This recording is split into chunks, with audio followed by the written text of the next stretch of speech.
Salut tout le monde, c'est Anastasia Custom et bienvenue sur cette nouvelle vidéo FAQ qui est la première vidéo FAQ où je me filme de face.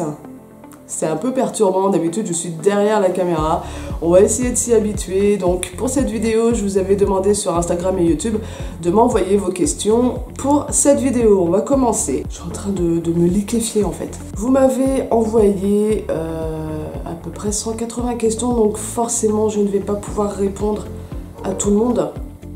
Vas-y, exprime-toi Minette, exprime-toi! Heureusement, il y a beaucoup de questions qui sont revenues plusieurs fois. On va commencer avec une question qui revenait assez souvent. C'est quoi ton matériel et tu le trouves où? Alors celle-là, pourquoi j'ai voulu vous en parler dès le départ? Tout simplement parce que dans cette vidéo, je ne parlerai pas de matériel de customisation, tout simplement parce que sinon la vidéo risque de faire 28 heures et je referai une vidéo un petit peu plus tard, pas longtemps, sur le matériel de customisation. Donc, comment es-tu arrivé dans le monde de la poupée?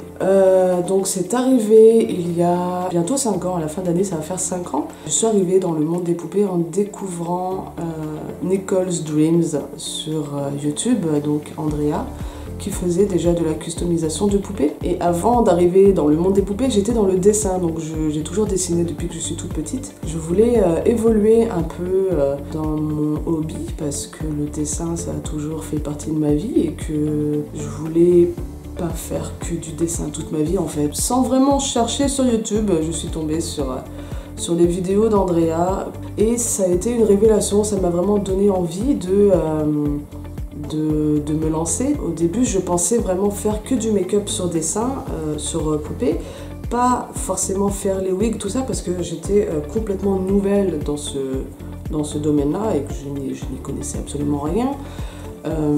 J'ai appris sur le tas et ça m'a pris au moins 1 à 2 années pour vraiment faire toutes mes recherches concernant le matériel, pour savoir comment faire, comment utiliser le MSC, parce que je le rappelle, c'est un produit toxique, on ne s'en sert pas comme ça à la légère, sans préparation et sans un minimum d'informations sur le produit. Ça a été un transfert donc de ma passion du dessin vers la poupée. Ça s'est complètement développé par la suite, puisque maintenant je fais non seulement les make-up, mais aussi la wig, je commence la sculpture et peut-être pas, pourquoi pas à l'avenir, faire aussi les tenues. Prochaine question, je me demandais si vous faisiez des poupées customisées sur commande. Alors j'en faisais. Je prenais les commandes au départ pour pouvoir m'aider à financer mon matériel, parce que ça a été un petit peu compliqué au début, et aussi parce que ça m'intéressait de voir également les projets des autres personnes, de pouvoir les concrétiser. Aujourd'hui, je n'en prends plus depuis quelques mois.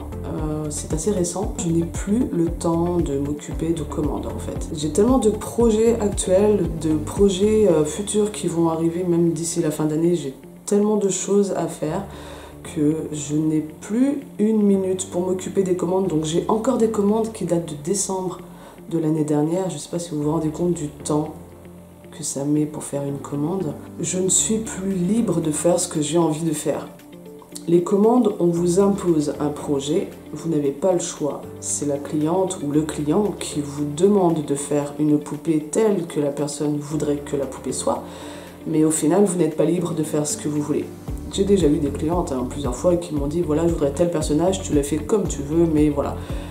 Même ça, c'est pas suffisant, parce que le personnage en lui-même ne va pas forcément m'intéresser moi. C'est quand même très important de faire des projets qui nous intéressent nous, parce que c'est avant tout notre passion.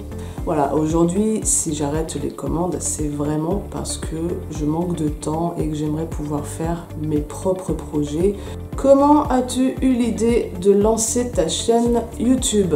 Je pense que c'est tout simplement le reflet de ce qu'on voit chez les autres artistes. C'est-à-dire que quand j'ai découvert en tout cas le travail d'Andrea, forcément je l'ai découvert à travers ses vidéos. Ce qui m'a aussi donné du coup peut-être envie de faire moi aussi des vidéos pour partager tout simplement sa passion avec les autres personnes, mais aussi parce que des vidéos en français,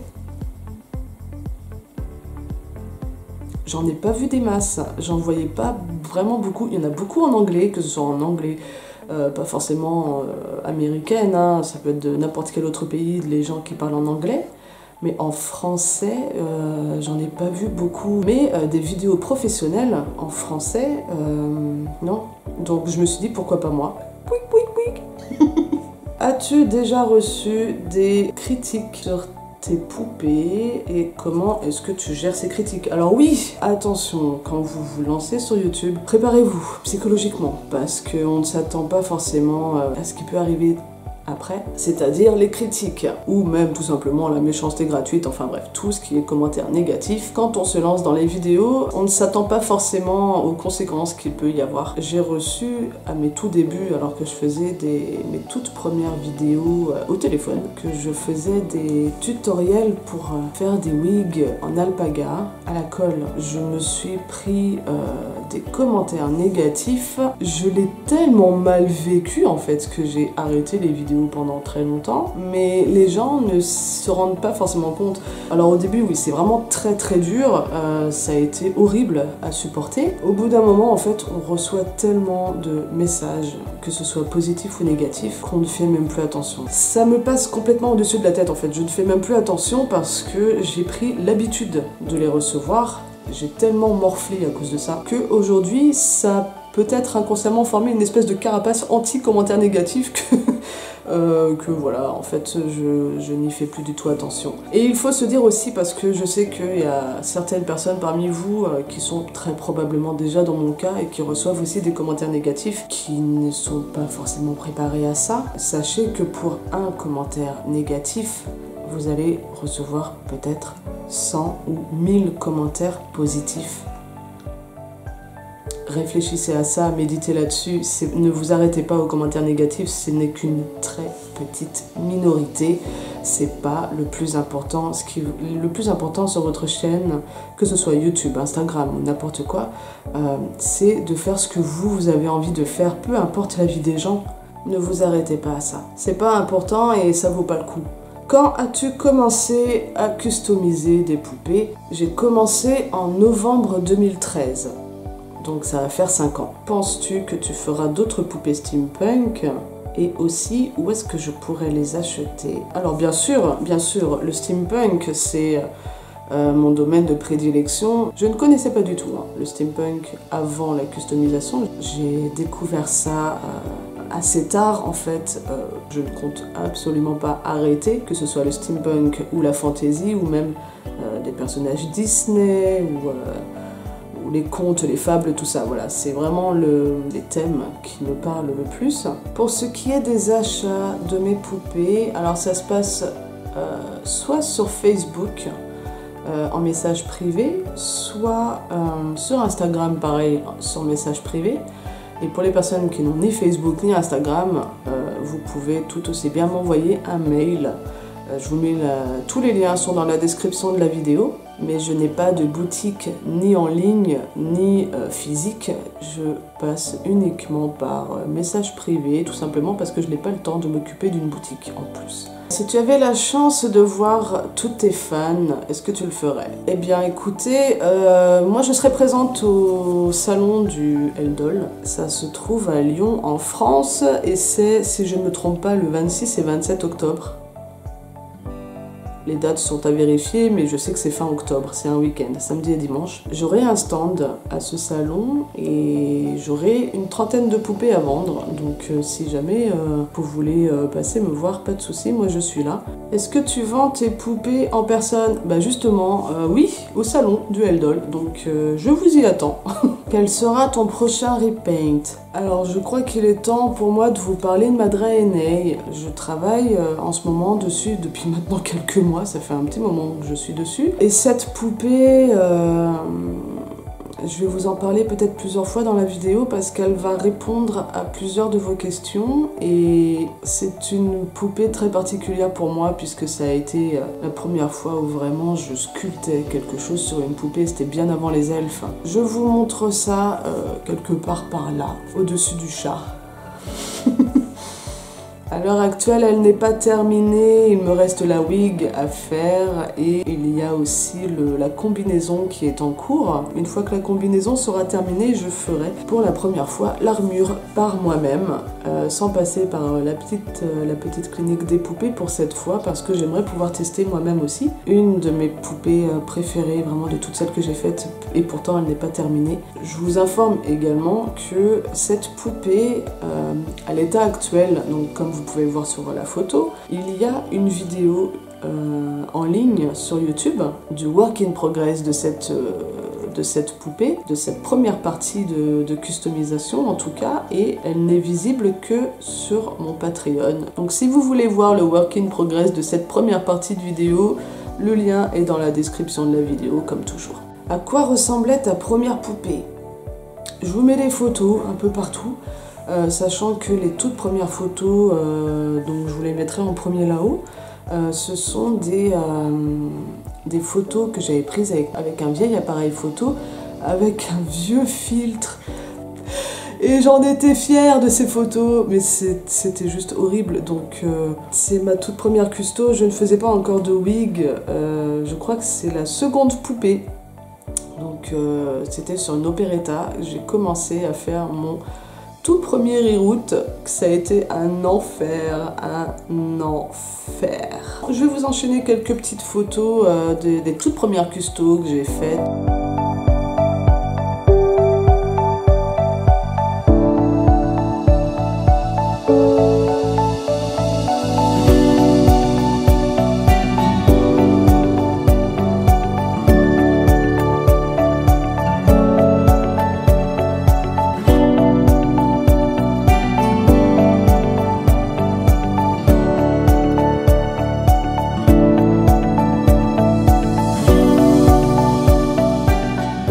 C'est pas la première fois que je reçois cette question et je la trouve un peu étrange.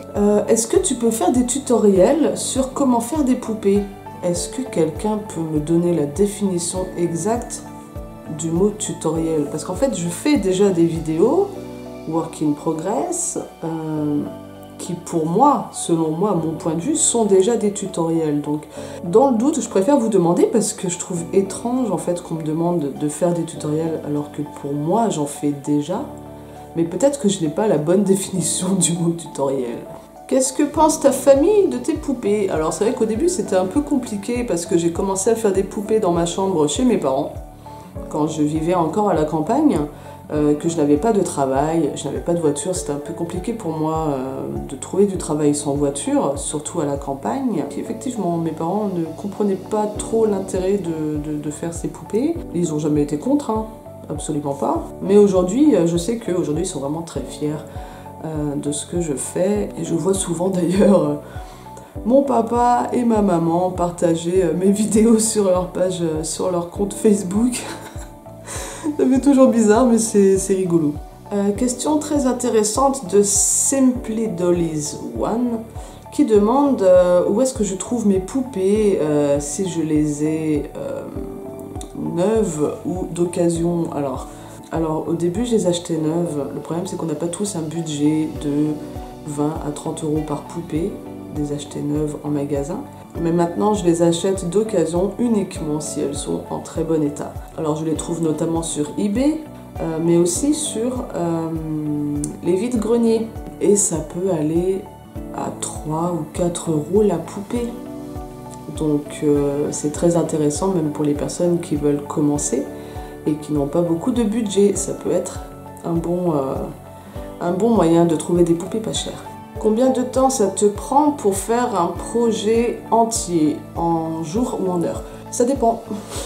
Ça, c'est la réponse internationale. Ça dépend de la custo, ça dépend du projet. Un make-up et une wig, ça me prend une soirée. Sans compter le temps de séchage. Alors là, je compte vraiment que la partie réalisation. Donc, réaliser le make-up, ça me prend à peu près 1 heure.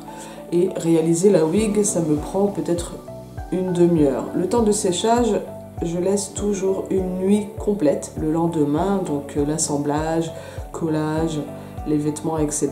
Ça me prend oui, une demi-heure. Donc on va dire à peu près 2 heures au total pour faire la poupée, sachant que, attention, 2 heures, c'est très réducteur parce que là, je ne compte que ma partie de travail à moi. Je ne compte pas la partie du travail de la couturière. Et la couturière, ça peut prendre des mois. Quel est ton film Disney préféré? La Belle et la Bête. Est-ce que tu peux faire une poupée cheval? Alors c'est prévu. C'est prévu. Après la Draenei, je comptais faire, donc toujours sur mon Patreon. En général, sur mon Patreon, je m'occupe vraiment généralement que des gros projets. Je préfère faire ça à part et les montrer une fois ensuite au public, une fois que c'est terminé. Mais voilà, tout ce qui est work in progress, en temps réel, je ne le montre que sur mon Patreon. J'ai prévu de faire un centaure, une centaure du jeu Heroes of the Storm. Delightful qui demande à quoi ressemble mon studio. Allez, c'est parti, on va faire un tour.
Alors ça, c'est du matos de qualité, il n'y a rien qui tient en place.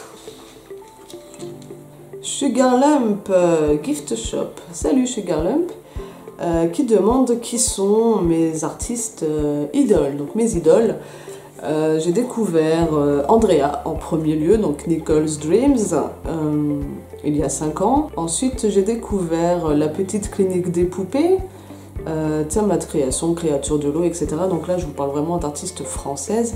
Et ensuite, j'ai découvert Delightful, Extian, Dolls Brand New Look, Sugarlump, toi aussi qui me regarde, Mozekito, Maria Lazare, Dailymotion, Moonlight Jewel qui fait vraiment de très belles poupées aussi. Est-ce que tu veux m'épouser? Bah quoi, t'as dit qu'on pouvait demander tout ce qu'on voulait. Où est-ce que je signe?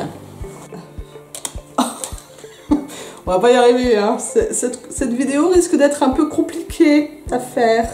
On va y passer la nuit. Alors, ce sera tout pour aujourd'hui. Je crois que j'ai quand même répondu à pas mal de questions, hein. Il ne doit pas rester grand-chose en tout cas. J'espère que cette vidéo vous aura plu et je vous dis à bientôt. Tchuss!